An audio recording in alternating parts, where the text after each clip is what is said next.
going to the projects that we are implementing so that we can solve the problems on the ground and see for ourselves what is happening. Because we cannot talk about delivery of projects when you are not aware practically of what is happening. That's why we are going to where the projects are taking place. You saw yesterday there was about 3 teams of cabinet ministers in Narok, in Naivasha, in Muranga, looking at all our key flagship projects. And each one of them trying to find out sectoral challenges and how they can be resolved. Of course, the objective is to ensure that we are getting value for money and that we are keeping with the deadlines in the delivery of these projects, because we have so many projects across the country. We have over 824 road projects, for example, going on across the country. We have so many water sector projects happening. And of course, not to mention some in key sectors like now in agriculture and fisheries, like where we are today. So that is why we are visiting this project. You all understand how the president is so determined to revive the blue economy and advance the blue economy in the country. The revival of this project is fundamental in achieving that objective. And a lot of work started last year. The government has put in resources to ensure that this factory is revived and that we are well underway towards a total revival of and review of our blue economy, to be sure that we are creating jobs, we are tapping into the natural resources we have in the oceans and in the lakes, and therefore we are able to provide employment for our people. And there are deadlines that we have been given, even by the president, that we have to sort this out in a few months, and several things must happen. That's why all these colleagues are here. This is senior government officials are here. They're here for a review. Today they are going to spend their time here for the next 2 days, today and tomorrow, reviewing the progress of the works that you are seeing going on around in this compound. So I am satisfied with what I have seen. On the other side, where I was in the morning, I looked at the Dongo Kundu, the bridge on the other side. A lot of good work is going on. They pointed out several challenges. They have about 2 of them, not several actually, 2 challenges that they have, which we are dealing with immediately. The completion of the compensation. My brother, the RC, and the security team here have done a very good job. We are actually done sorting out issues of land compensation for up to about 75 or 80% of persons affected by the project, the PAPs. The small number that is left, the regional security team is seized of it, the National Land Commission is on it, and it will all be sorted out inside 1 month, and will be sorted done with that. The next challenge they pointed out was an issue related to tax waivers because of the agreement we have with the Japanese contractor who's working on it.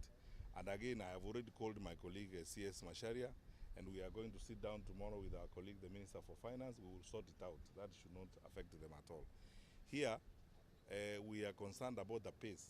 I've been discussing with my brothers and sister here about the pace of work that is not moving as fast as possible.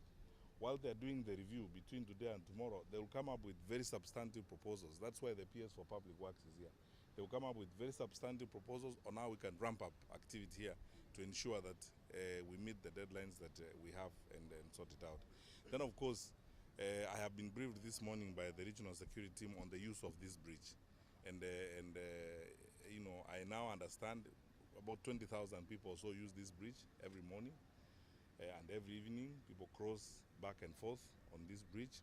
It has made all the difference. And when all is said and done, there are many things that this country needs to be grateful to President Kenyatta for. But this one is a spectacular action that the president took, especially when we face the challenge of Corona and putting all our people on the ferries and so on. And the president mobilized the National Security Council to work on this bridge, to agree that we support the construction of this bridge. And in record time, we have this bridge. And it's working very well.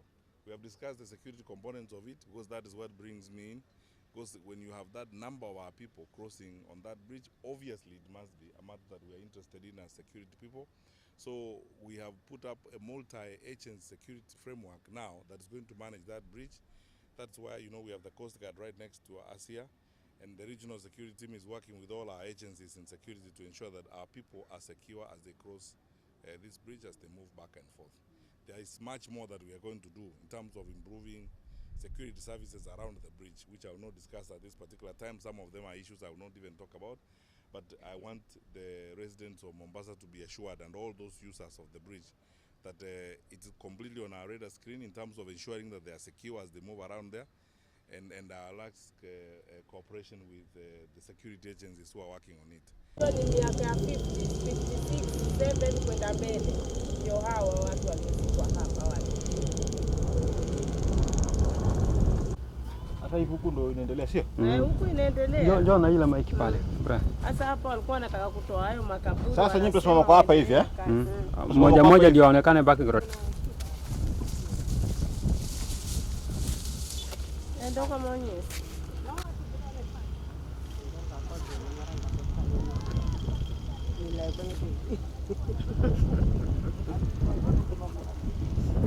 Kama wewe nyuma.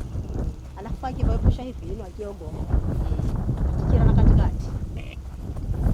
Ambao ni kaplot ambako ni kama mwenyewe. Kama aliganya akaiuza alafu. Yeye. Tupa namba yake huyo. Kwanza huyo ndio tunataka tuishi.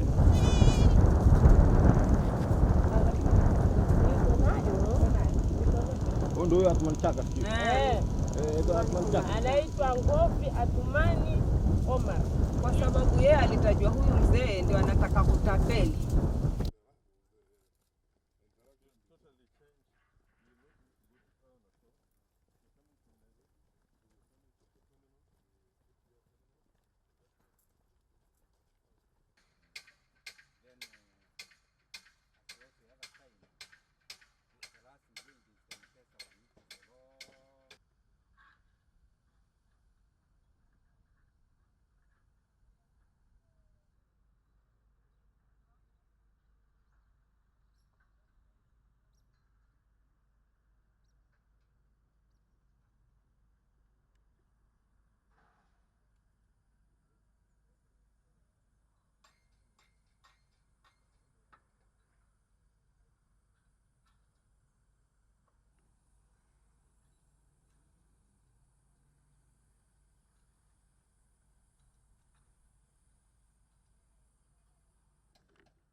That's part of the bridge. Yeah. So it swings back.